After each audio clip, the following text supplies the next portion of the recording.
Yo, what's up? Ito na nga, makisawsaw tayo sa nangyayaring issue ngayon sa bayan. Ang dami ng mga nangyayari. So, hindi natin alam. Pero nakakagalit kasi bilyong piso ang nawawala sa kaban ng bayan. Hindi ganong palit na pera. Napakalaking pera nito. So, ang dami na nadamay, mga congressman, sa mga senador, ang dami nang nadawit. Ang dami nang nababanggit, lalabas na. Isa na rito yung kay Marcolita na sabi nga dito, attorney ng mga diskaya, kinanta na si Marcolita. Siya naman nag-utos na taong 2022 lang ang banggit. Ito, pakinggan natin.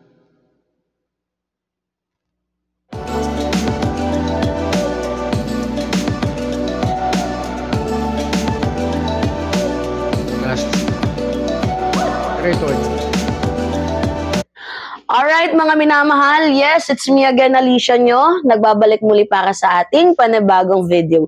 So, nakita nyo na ba yung inireveal ng attorney ng mag-asawang Diskaya to the point na dinuro-duro niya na doon itong si Senator Rodante Marcoleta. Alam nyo naman kasi diba na naimbitahan ng Senate Blue Ribbon Committee, diba? Itong mag-asawang Diskaya. And then, diba, na i-reveal na mayroon pong mga kasamang kongresista, diba, na involved dito nga po sa flood control anomalies, which is, they mentioned it before, diba, na-mention. Yung mga panahon na yun, congressman pa si Marcolita. Kung hindi ako nagkakamali, sa niya, yung congressman siya doon sa niya, party list. Hindi ko alam yung party list. Pero congressman siya nung panahon na yun. Nila. Pero, ito kasi yung nakakapagtaka. Diba yung pinoint out natin, meron bang selective amnesia itong mag-asawang Diskaya? Bakit taong 2022 onwards lang ang kanilang binabanggit? Like, diba, naging top contractor sila and first nilang manalo sa bidding taong 2016. Uulitin ko sa inyo mga minamahal, 2012, nag-apply sila, diba, as a bidders. Kaya nga, yun. Ng administrasyon ni former President Aquino. Pero hindi sila natanggap. Diba? Natanggap sila taong 2016 sa panahon ni former President Duterte and it turns out, naging top contractor pa sila. Nakakakuha ng favoritism, diba? Dito nga po sa dating administration. And then, diba, magtataka ka na bakit sa hearing ni Senator Rodante Marcoleta, bakit taong 2022 lang ang binabanggit? Yan niya, 2022. Kasi simple, bagong senador siya nung... Meron ba tong ghostwriter? Binriefing ba to bago pumunta ng Senado? Sino ba yung scripted na nangyayari? Yung panahon ni Duterte, congressman siya, hindi nababanggit. Naman talaga ni Senator Rodante Marcoleta, according, hindi yan sa atin nanggaling according sa attorney ng mga Diskaya na si attorney Samaniego. So yung attorney na mismo ng mag-asawang Diskaya ang nag-reveal na syempre nabash yung mag-asawa na nagkaroon daw ng selective amnesia. So bakit yung ibabash itong yun lang naman yung hinihingi ng Senate Blue Ribbon Committee 2022 onwards. Di kung hingin yung 2016, di bibigay namin. So actually at first medyo, I feel sorry, diba? Kasi parang nabash natin ng mga Diskaya na kasalanan naman din pala ng dating chairperson ng Blue Ribbon Committee, which is itong si Rodante Marcoleta. Kasi yan lang naman yung instruction Kasi kahit nga din naman talaga ako, kung ano lang din naman yung iutos sa akin, malamang yun lang din naman talaga ang gagawin ko. Pero mali kasi ang ginawa ni Senator Rodante Marcoleta na yung iuutos niya lang ay taong 2022. Parang tinitira niya lang doon, gusto niya lang present administration. Gusto niya lang gipitin yung panahon ni President Bongbong Marcos, which is mali. Mali, diba, tama. Talagang para nga sa mamamayang Pilipino, hindi ka dapat selective. Diba? Hindi ka dapat yung may kinakatigan, pinapanigan, 'di ba? Yung dahil lang Halata naman eh. kaya ito na lang, 'di ba? Yung kaaway mo na lang, hindi ganoon, 'di ba? So anyway, meron ako sa inyong ipapanood na video. Ito, pakita ko sa inyo, mga minamahal. Pakinggan natin. Sabi lang ng Senado sa invitation nila, July 2022 to present. Bakit naman siya lalabas doon? Yun lang ho yung hinihingi ng Senado eh. Ngayon, kung hihingi ulit ng Senado at ng Congress, siguro yun yung tamang panahon para magsabi siya. Pero naungkat na yung sabi lang ng... Okay, narinig ninyo, July.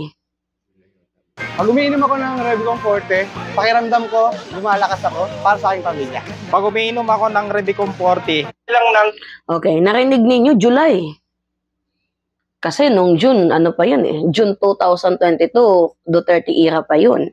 So, July. So talagang ang pinapoint out lang talaga dito ni Senator Rodante Marcoleta, 'di ba, ay ang panahon ni President Bongbong Marcos. Like, ito yung pinakaunang question ko kasi, bakit G kayo sa administrasyon ni PBBM? Itong si President Bongbong Marcos, open naman siya para pag-usapan yung mga korupsyon sa kanyang administrasyon, sa kanyang panahon.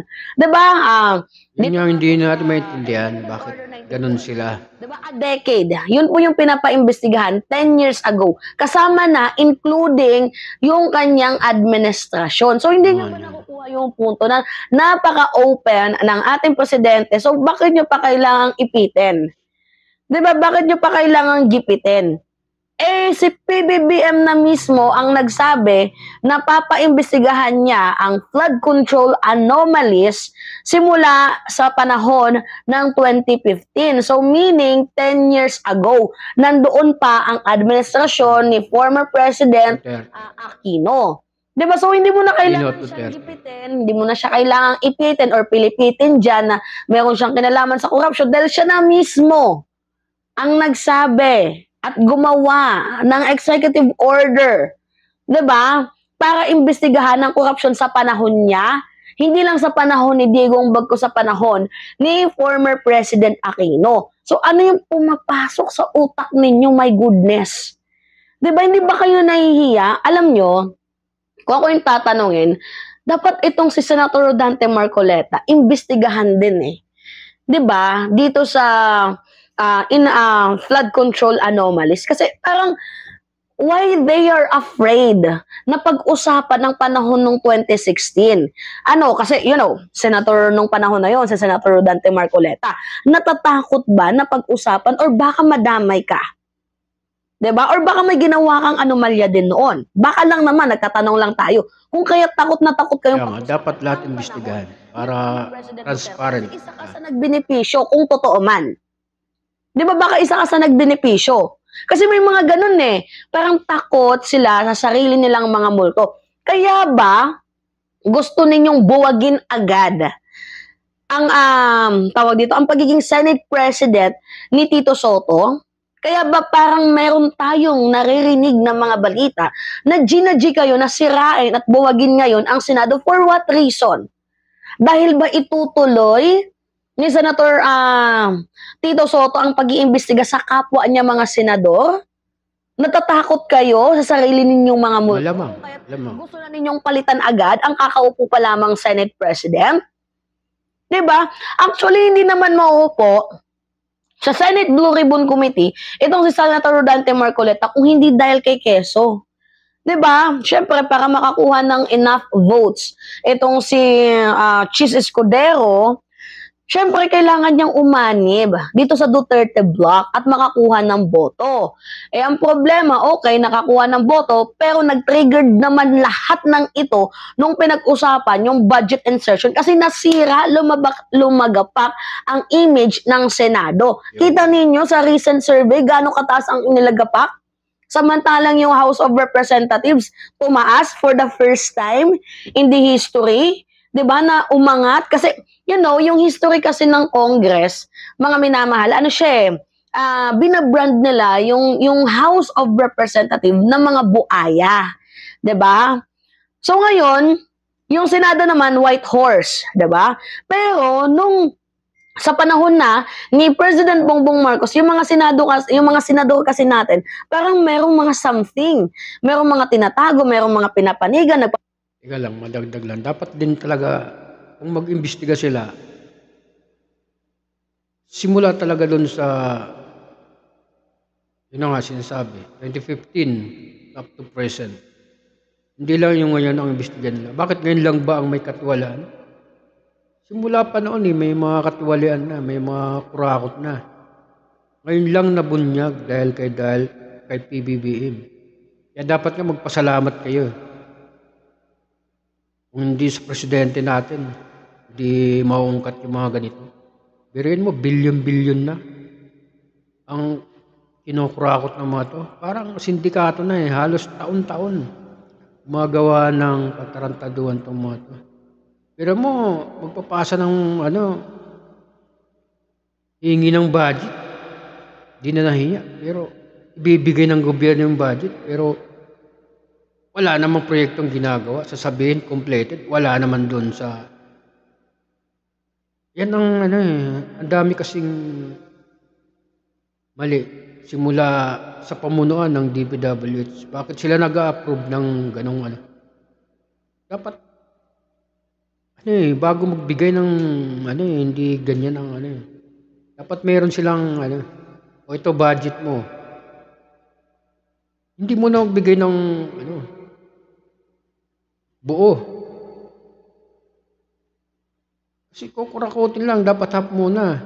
Tapos saka pag nag-completed na, saka na ibigay yung kabuuan ng Diba, completed na yung budget, yung project.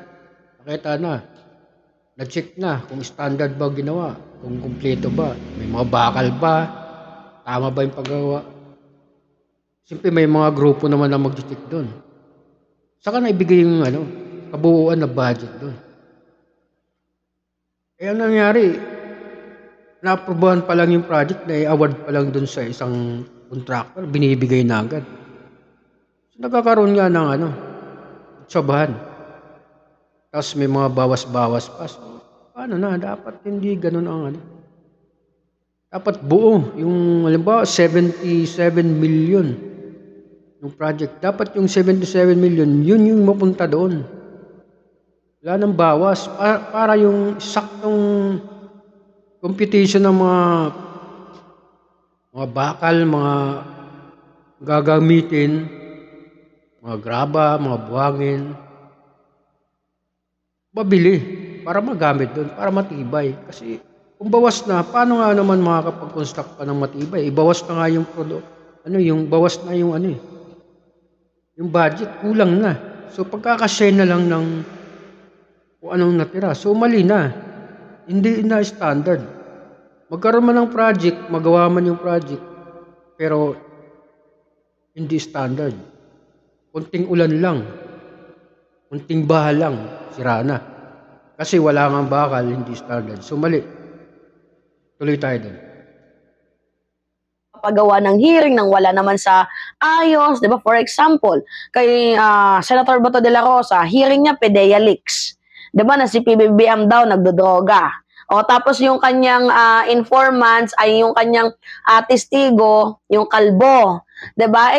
Yung kalbo naman hindi naman masabi yung kanyang informant. 'Di ba? So sa madaling sabi, parang modus na hearing para lang yuhakin ang imahe ni President Bongbong Marcos. So madami diyan mga hearing talaga na literal na modus. Meron pa nga yung katulong na dapat sana pang DSWD lang na hearing, dinala pa dyan sa Senado. So, di ba, kaya bumaba ang image ng Senado kasi merong ibang mga senador na, syempre, magkanong isang hearing, 200,000. Di ba, parang pera-pera lang. Tapos ang iba, paglilinis ang sarili nilang mga bakuran. Like, okay, para kahit sabihin ko na meron man kunong ginawa, kahit wala naman. So, Vivo V60 is pro in every way. That's right. It's water resistant. Just play as you like. And it can eject water with just one tap.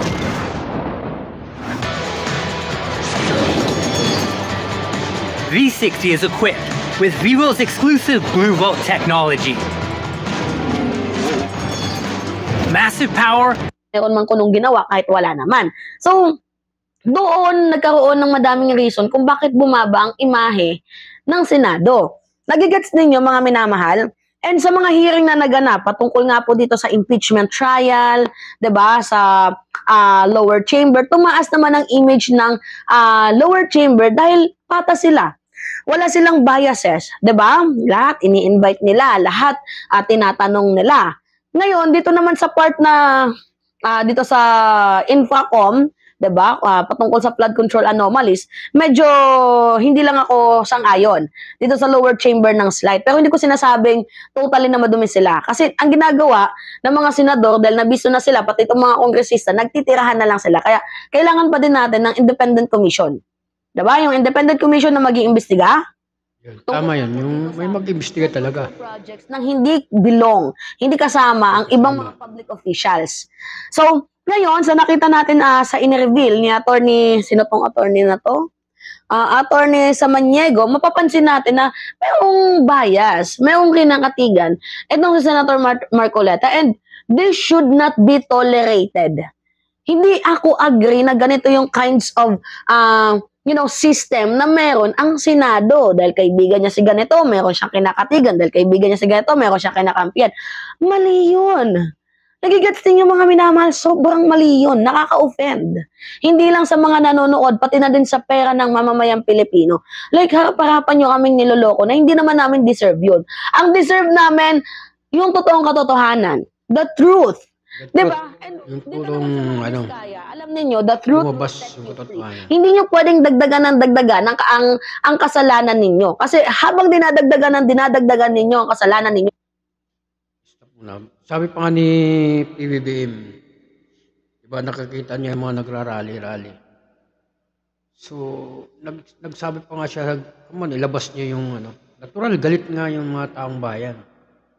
So, hindi mo pwede pigilan yan kasi naguguluhan sila eh. Naglalabasan na ngayon, kumbaga, totoo.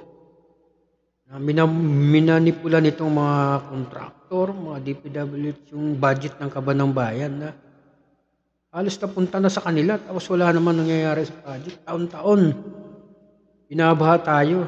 Powers na. Dati hindi naman ganun kataas. Yung baha.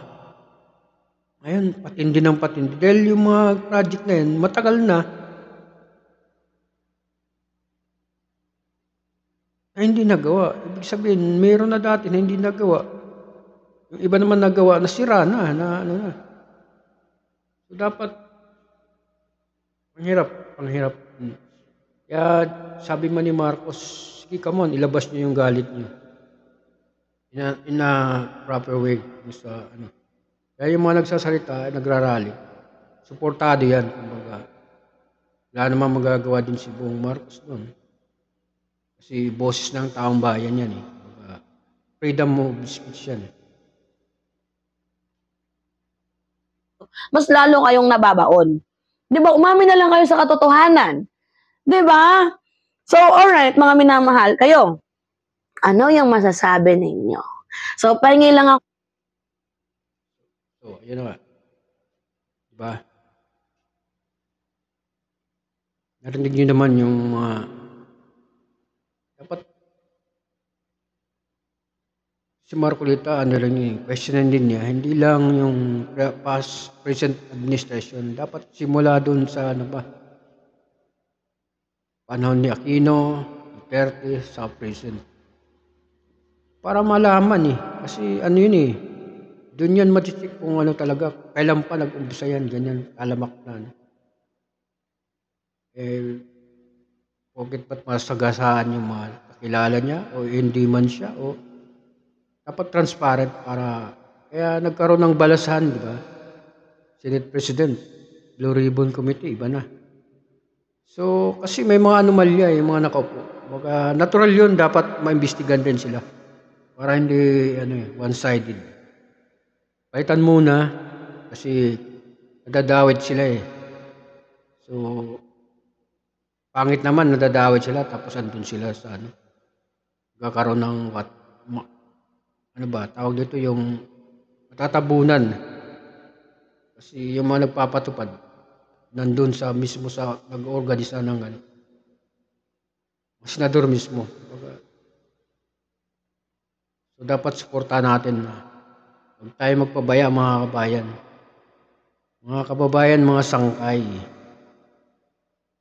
So shoutout nga pala sa mga silent viewers ko dyan. Sa mga hindi pa nakasubscribe sa aking YouTube channel, please do subscribe my YouTube channel, Papa June TV. Salamat. Ngayon lang po akong nag-comment sa ganito. Salamat.